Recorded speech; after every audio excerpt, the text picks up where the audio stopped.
Om.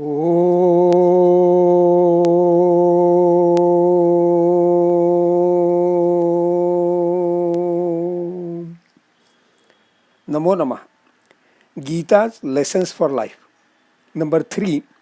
Transcend Even Virtuosity by S.L. Abhyankar, Mumbai, Friday, July 24th, 2020. In my write-up on Gitayaha Lessons for Life, I made a mention of a 7-point code for Param Shreyaha, for most exalted life. The third point in that code is transcend even virtuosity, detailed in 1422 to 1426. Actually, the point was mooted by Sri Krishna Bhagavan in 1420.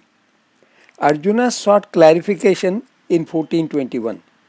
Sri Krishna Bhagavan explained in 1422 to 1426.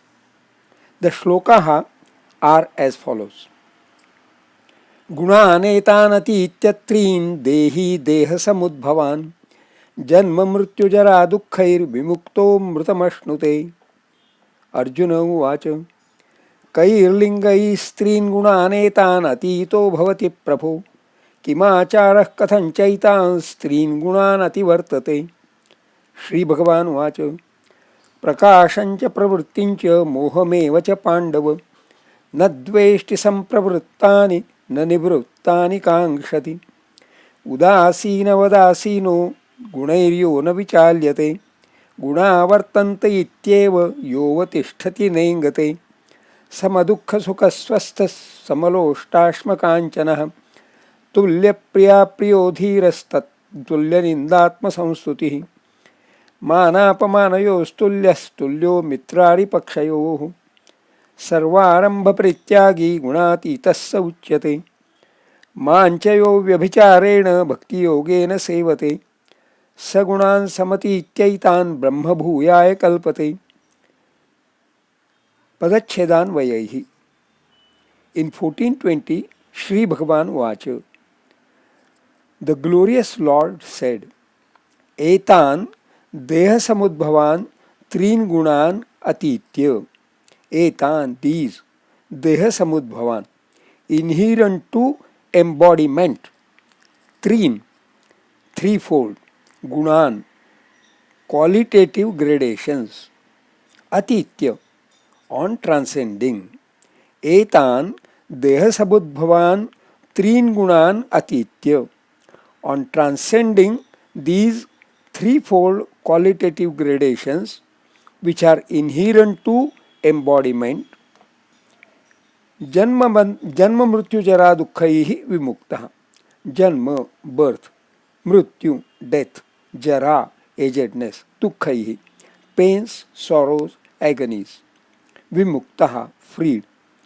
Janma mrityu jara dukkhaih vimukta, freed of the pains, sorrows, agonies of birth, death, agedness.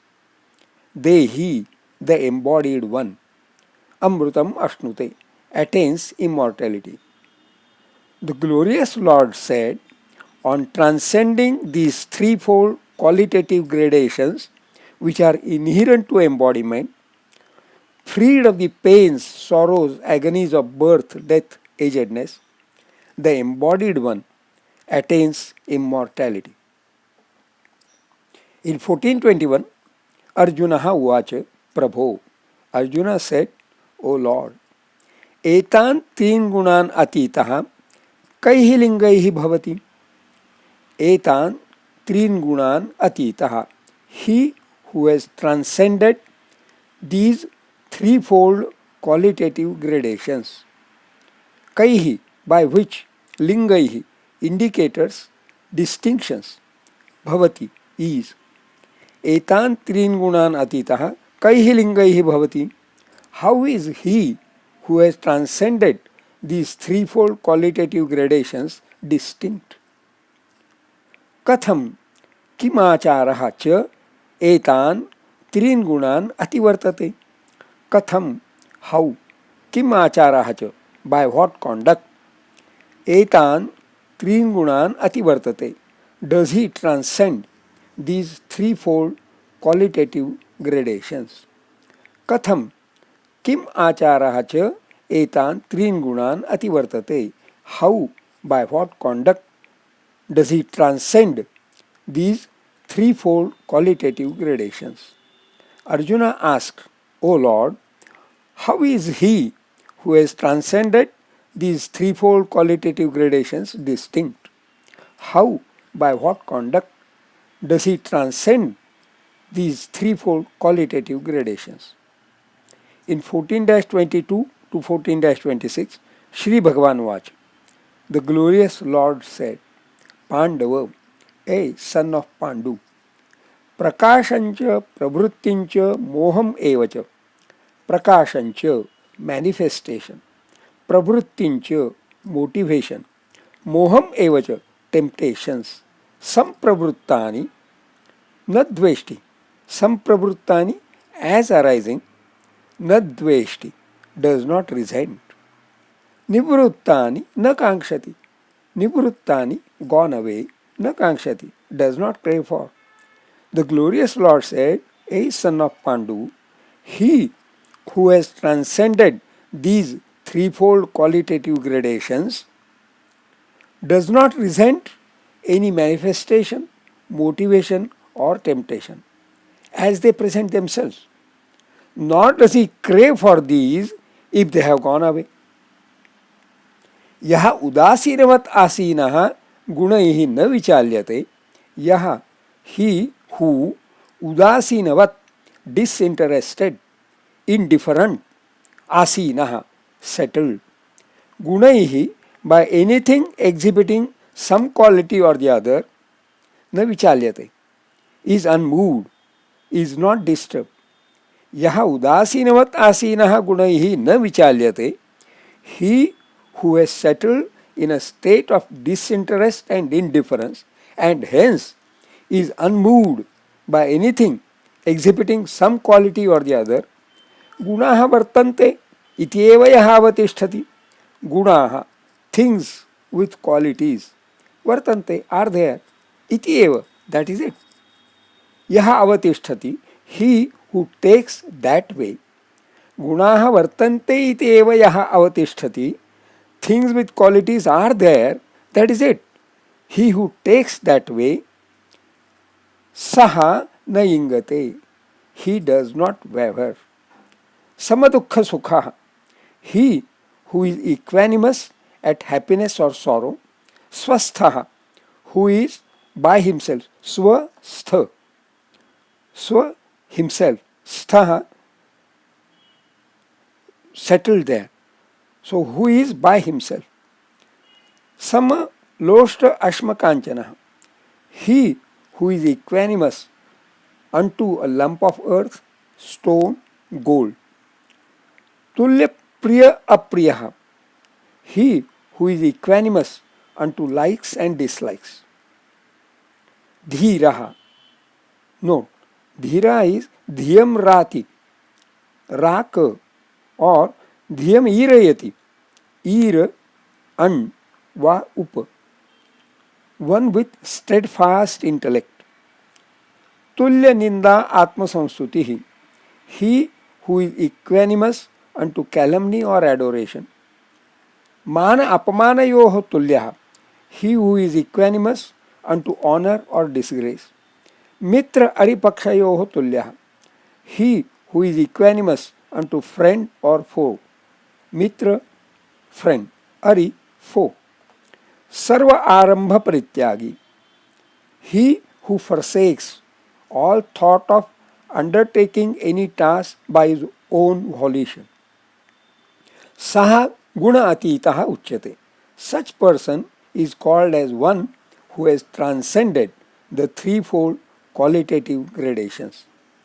Yahacha, and he who mam avyabhicharena bhakti yogena sevate, has vested himself at me with unflinching devotion.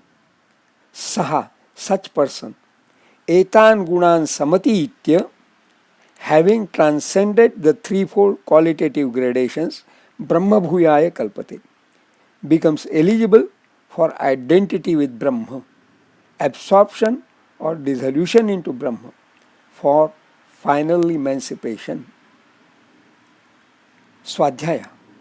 The characteristics of equanimity unto all dualities, of steadfast intellect, of forsaking all thought of undertaking any task by his own volition, of unflinching devotion unto the Supreme, were listed as virtues also.